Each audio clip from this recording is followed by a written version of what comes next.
The nurse is always the last to leave. She stays to comfort relatives, write incident reports, chart the time of death. You are all aware when everybody closes, the nurse is always there. The nurse is always available, the nurse is always around. Bottom line is that nursing is a profession trusted by the society to preserve and save lives based on our knowledge, ethics, compassion, and accountability, and not just because we wear white uniform. Now, let us look at what are the responsibilities of a nurse on assumption of duty. As a nurse, given that you have been given employee, now what are your responsibilities on your getting to the ward? We all know who a qualified registered nurse is by now. Now let us look at and understand the responsibility and expectation of the nurse on assumption of duty in the hospital. Still again, using the acronym CARE, we will be able to guide. Using the acronym CARE will be a good guide to the nurse anytime she's on duty. Now, when you are on duty, you know in detail we've explained what the full meaning of the acronym CARE stands for. So if we agree to use, you have the habit of using this acronym CARE, it will save a lot of life. On assumption of duty, the first 15 minutes rule is very critical to the success of the shift. The first 15 minutes is usually very important and critical because that is how long a time it takes for a patient to have cardiac arrest. If you miss something after taking over the ward, that patient may die. As immediately you took over the ward, the first 15 minutes is for you to, dictate which patient is the one that you pay much attention to. Which of the patient that is needing urgent help. Within those 15 minutes, you should be able to detect them as soon as you take over. Now, using the acronym CARE as a guide, the C stands for check, fitness, and legality. What this means is that, one, are you in proper uniform? Do you have your ID card with you? Do you have your current practicing license? You should ask yourself, am I physically and mentally fit to perform duties expected of me during this shift?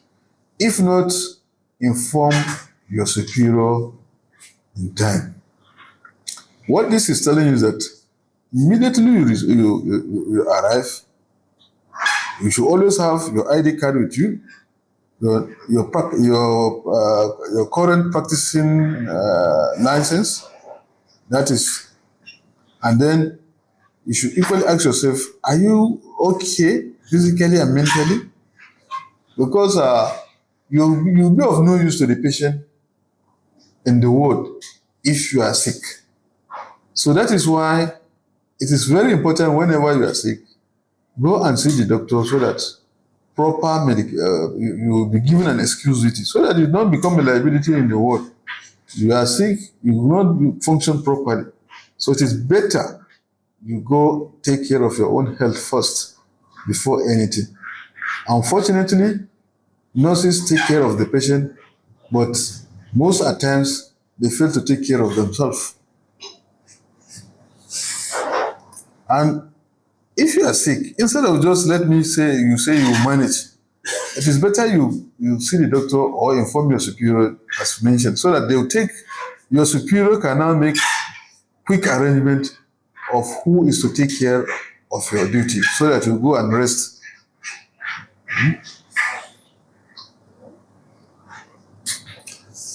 A nurse should never continue to remain in the ward when she's very fatigued or in a state of drunkenness or tipsy. You should not be in the ward once you know you are fatigued or you are drunk. Drunkenness is an offense, a serious offense with serious punishment. Secondly, your hospital policy Some hospitals do have their own policies based on some specific reason.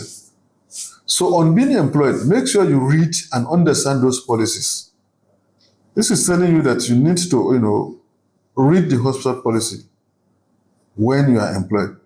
Some ward do have memo to safeguard patients' management in their ward. For instance, new protocol of serving magnesium sulfate or laxative injection.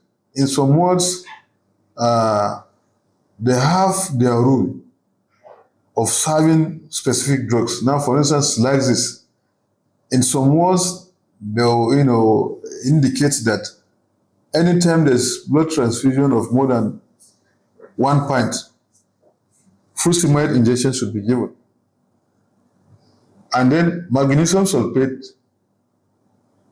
should never be given in bolus dose. There are so many policies in some hospital. Take time to read those policies and then abide by them. Because if you miss or forget reading policy or memo and something happened during your shift, I did not know will not save you. You are on your own because the law will catch up with you. Now, expectation, as far as the hospital management are concerned, they expect you to be fit to practice. That is why when you are sick, go and see the doctor for assessment and treatment and excuse duty. Avoid the cover-up or RNG style with colleagues, except with the knowledge and approval of HOD and what in charge. Some guys, some nurses, when they are sick, instead of informing the HOD about their problem, they will rather arrange with the next nurse in the other ward, in the nearby ward, which is wrong. Which is very wrong. It is better you inform your superior so that they make the proper arrangement. Because how do you expect a nurse to, cover two work at the same time? Nursing and midwifery council, though it is very good because of shortage of manpower, you discover that in the villages, in some primary health care centers, you find out that the entire hospital or the entire clinic or the entire center is being managed by just one nurse, which is not good enough. It is very dangerous. Now, nursing and midwifery council expect you to always stay updated because the idea that I am not aware or I don't know statement is not an excuse and won't save you if you fall into case of litigation. So you should always try to update yourself so that I don't know if it will not be an excuse because they won't accept in law court. Now, accept handover and accountability. That is accept handover and accountability. Now, you should do proper handing over and be accountable to the patient that you are handed over, that has been handed over to you. Like bedside handing over should, when taking over the duty shift, you must see every patient. You must see every patient. Don't ever accept all patients as stable as a factual statement from the nurse handing over to you. You should cross-check. We have the situation where as you are going out, maybe you have something to do in the town and then you want to move out quickly. Maybe some people can just call their colleagues. The ward is stable, so I have an urgent place to go. Please, the ward is stable, so I'm going. That is not correct. That is improper. Narcotics. As a nurse, always count and sign with the outgoing nurse, because after taking over, any discrepancies are yours. That is talking about DDA. Now, as you are taking over the patient and every other thing in the ward, including the DDA, the social and what have you, every other things are under your care now, once you have signed that you have taken over. So any discrepancies is your own fault.